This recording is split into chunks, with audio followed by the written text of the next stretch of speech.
అంటే స్టూడెంట్స్ పట్ల కావచ్చు, వీసాల పట్ల కావచ్చు కొంత కఠినంగా ఉన్నాడు కాబట్టి చాలామంది వెళ్ళట్లేదు. కానీ ఇంకొంతకాలం ఆగిన తర్వాతనే వెళితే బెటర్ అనేది ఒకటి. ఆ తర్వాత అక్కడ ఉన్న వాళ్ళు కూడా ఇట్లాంటి ఇన్సిడెంట్స్ విన్నప్పుడు ప్యానిక్ కాకుండా కొంత మంచిగా మాట్లాడే ప్రయత్నం చేయండి. సరే ఇది కావాలని చేసింది కాదు, యాక్సిడెంటల్గా ఏదో కార్ వచ్చి వాళ్ళు నడుచుకుంటూ వెళ్తున్న వాళ్ళని హిట్ కొట్టడం, ఆ తర్వాత పాపం గాయాల పాలవడం, చనిపోవడం, ఇవి అనుకోనటువంటి ఘటనలు. అయినా సరే ఇట్లాంటి ఇన్సిడెంట్ విన్నప్పుడైనా చూసినప్పుడైనా ఇక్కడున్న వాళ్ళు పేరెంట్స్ చాలా ఆందోళనకు గురవుతూ ఉంటారు. ఇక్కడ కూడా అదే సిచ్యువేషన్ చాలామంది పేరెంట్స్ కూడా ఎదురవుతుంది. కాబట్టి కొంత మోటివేట్ చేసే ప్రయత్నం చేయండి, వాళ్ళకి జాగ్రత్తగా ఉండమని చెప్పే ప్రయత్నం చేయండి.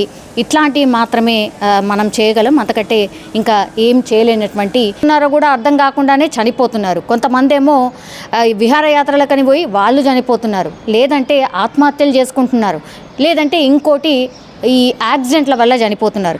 మరి ఏం జరిగిందో ఏంటో తెలియదు. బట్ గుంటూరులోని రాజేంద్ర నగర్ ప్రాంతానికి చెందినటువంటి 23 ఏళ్ల వంగవోలు దీప్తి అమెరికాలో టెక్సాస్లో నివాసం ఉంటుంది. అక్కడ జరిగినటువంటి రోడ్డు ప్రమాదంలో గాయాల పాలైంది. 2 రోజుల క్రితం నిన్న చనిపోయినటువంటి పరిస్థితి, అంటే ఈరోజు తెల్లవారుజామున చనిపోయినటువంటి సిచ్యువేషన్ అయితే కనిపిస్తోంది. ఈమె హనుమంతరావు అలాగే రమాదేవి మొదటి కుమార్తె ఈమె దీప్తి. సో ఈయన కేవలం చిరు వ్యాపారి, అట్లాగే భార్య ఇంట్లోనే ఉంటుంది, అంటే గృహిణి. సో పెద్ద కూతురు దీప్తి 10వ తరగతి అట్లాగే ఇంటర్ అండ్ ఇంజనీరింగ్లో టాపర్గా నిలిచింది. అందుకని ఇంత బాగా చదువుతుంది నా కూతురు కాబట్టి ఇక్కడ కాదు అమెరికాకి వెళ్ళి ఎంత అప్పైనా సరే, ఎన్ని డబ్బులు ఖర్చు అయినా సరే నా బిడ్డ అమెరికాలోనే చదువుకోవాలనుకున్నాడు. ఉన్న ఆస్తిని అమ్మి దీప్తిని అమెరికాకి సెండ్ చేసిన పరిస్థితి. ఇంకో నెల రోజులు మాత్రమే ఉంది ఆమె కోర్సు పూర్తవ్వడానికి. అంతలోనే ఇట్లాంటి విషాదకరమైనటువంటి వార్త విన్నటువంటి తల్లిదండ్రులు కన్నీరు మున్నీరుగా విలిపించడమే కాదు, అసలు గుండెల విసేలా రోధిస్తున్న సిచ్యువేషన్ అయితే కనిపిస్తోంది. అటు టాపర్గా ఉన్నటువంటి దీప్తి చాలా బాగా చదువుకుంటోంది, అట్లాగే ఇంకొక 2-3 నెలల్లో ఆమె జాబ్ కూడా కొడుతుంది. స్టడీస్ అయిపోయిన తర్వాత గుంటూరుకి వస్తానని చెప్పినటువంటి దీప్తి ఇప్పుడు తిరిగి రాని లోకాలకైతే వెళ్ళిపోయిన సిచ్యువేషన్. నెల రోజుల్లో ఆమె కోర్సు పూర్తయిపోయిన తర్వాత ఒకసారి ఇంటికి వచ్చి వెళ్ళి ఆ తర్వాత జాబ్లో జాయిన్ అయిదాము అనుకున్నటువంటి సిచ్యువేషన్లో ఇప్పుడు చనిపోయినటువంటి పరిస్థితి అయితే కనిపిస్తోంది. సో 12న ఫ్రెండ్స్ స్నిగ్ధతో కలిసి రోడ్డుపై నడుచుకుంటూ వెళ్తోంది దీప్తి. సో వేగంగా వచ్చినటువంటి కార్ ఏదైతే ఉందో వీళ్ళిద్దరిని కూడా ఢీకొట్టిన పరిస్థితి.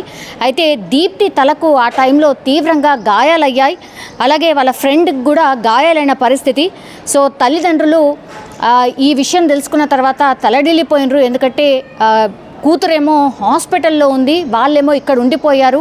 ఏమవుతుందో ఏందో తెలుసుకున్నటువంటి సిచ్యువేషన్లో 2 రోజుల నుంచి కూడా నరకయాత అనుభవిస్తున్న సిచ్యువేషన్ ఉంది. అప్పుడు పూర్తిగా అక్కడ ఏం జరుగుతుంది, ఎలాంటి చికిత్స జరుగుతోంది ఏంటి అనేది కూడా పూర్తిగా తెలుసుకునే ప్రయత్నం చేసినప్పటికీ కూడా ఇంకా ఆమె కోమాలోకి వెళ్ళిపోయింది. ఆమె రెస్పాండ్ అవ్వట్లేదు, ఇంకా అంటే ఇంకా ఏమీ లేదు.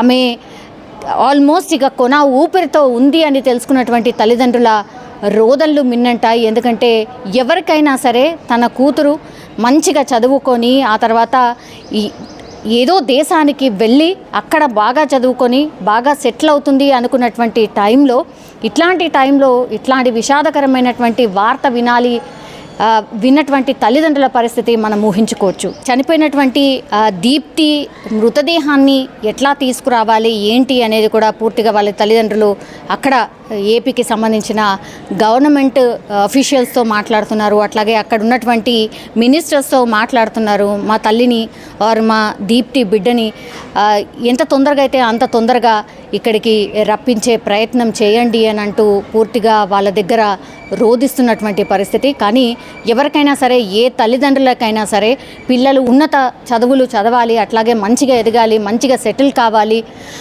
అనేటువంటిదే ఊహించి ఎవరైనా సరే అమెరికాకి ఎందుకు పంపిస్తున్నారు అంటే అందుకే.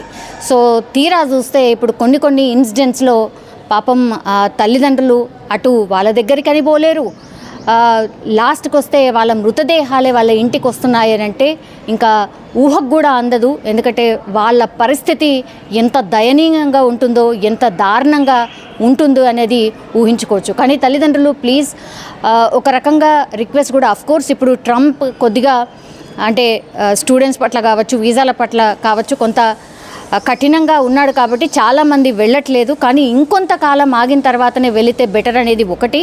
ఆ తర్వాత అక్కడ ఉన్న వాళ్ళు కూడా ఇట్లాంటి ఇన్సిడెంట్స్ విన్నప్పుడు ప్యానిక్ కాకుండా కొంత మంచిగా మాట్లాడే ప్రయత్నం చేయండి. సరే ఇది కావాలని చేసింది కాదు, యాక్సిడెంటల్గా ఏదో కార్ వచ్చి వాళ్ళు నడుచుకుంటూ వెళ్తున్న వాళ్ళని హిట్ కొట్టడం, ఆ తర్వాత పాపం గాయాల పాలవడం, చనిపోవడం, ఇవి అనుకోనటువంటి ఘటనలు. అయినా సరే ఇట్లాంటి ఇన్సిడెంట్ విన్నప్పుడైనా చూసినప్పుడైనా ఇక్కడున్న వాళ్ళు పేరెంట్స్ చాలా ఆందోళనకు గురవుతూ ఉంటారు.